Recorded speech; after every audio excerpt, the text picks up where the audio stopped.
Welcome back, Ultima Weapons. It's the Night Sky Prince again, and I have some extremely exciting news to share with you guys. I haven't been this excited for anything in a really long time. Since the announcement of Final Fantasy VII Remake all the way back in 2015, we've been wondering who will compose Final Fantasy VII Remake, and it looks like we finally have our answer. A Japanese Twitter user known as Aibo has shown off a magazine scan featuring a new interview with Final Fantasy VII Remake producer Yoshinori Kitase, where he talked about who would be composing for Final Fantasy VII Remake. And that person is none other than the legend himself, Nobuo Uematsu. By the way, thank you to my friend Yuria for helping provide a more exact translation of what was said. Kitase said in the magazine, "Currently, I'm in the process of working on Final Fantasy VII Remake, but I haven't directly worked with Uematsu-san since Final Fantasy X, although he has been associated with various titles. When I first approached him regarding the position to work on music for the remake, it had been a while since he had worked at Square, so I thought he would have taken it coldly. And the way it's written pretty much implies that Uematsu has agreed to work on the Final Fantasy VII Remake. Back in 2015, Uematsu had joked that he would compose for Final Fantasy VII Remake if Square Enix would pay him a lot of money, and it looks like they actually did. Within that same year, he then went on to deny that he had any active role in it, though he did say he was still open to it if Square Enix would make him an offer. Of course, maybe that's where all the money for those 15 DLCs went. Jokes aside, I couldn't be more pleased. It's insane to see that Final Fantasy VII Remake will be getting another major player for its team, with Nomura, Kitase, Nojima,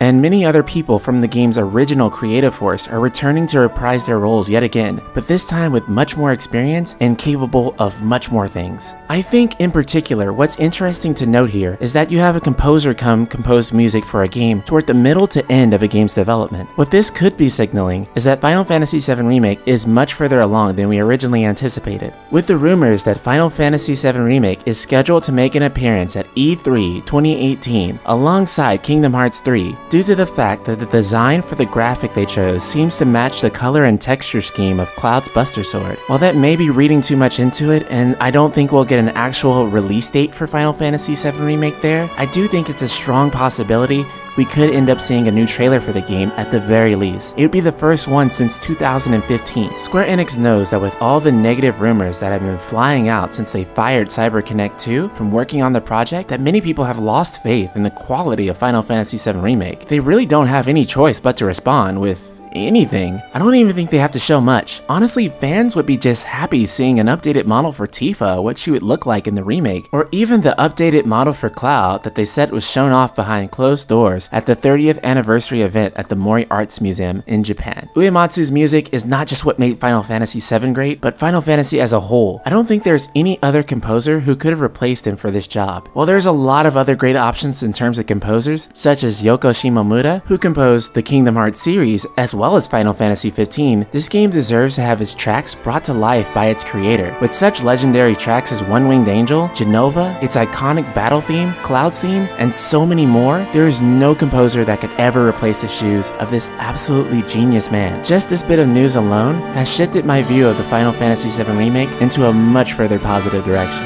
Quality is a word that Square Enix uses a lot when it comes to Final Fantasy VII Remake. They're always saying things like, we want the quality to be even higher than what we have now. But to know that Square Enix would actually go out of their way to get Uematsu, who no longer actually directly works for them, and also they're probably going to have to pay him way more to get his work now, is absolutely groundbreaking. And this just shows how much this company is actually dedicated to nailing the quality of this remake, and I honestly could not be more excited. So what do you Ultima Weapons think? Has Uematsu's grand return to Final Fantasy VII made you completely excited? Perhaps even restored your faith in Square? Subscribe and let me know in the comments below. And if you're like me and you think Final Fantasy VII is easily the greatest game ever made, be sure to join our Facebook group, Ultima, Square Enix plus JRPGs, where we blast One-Winged Angel on repeat all day and all night. Link in the description below.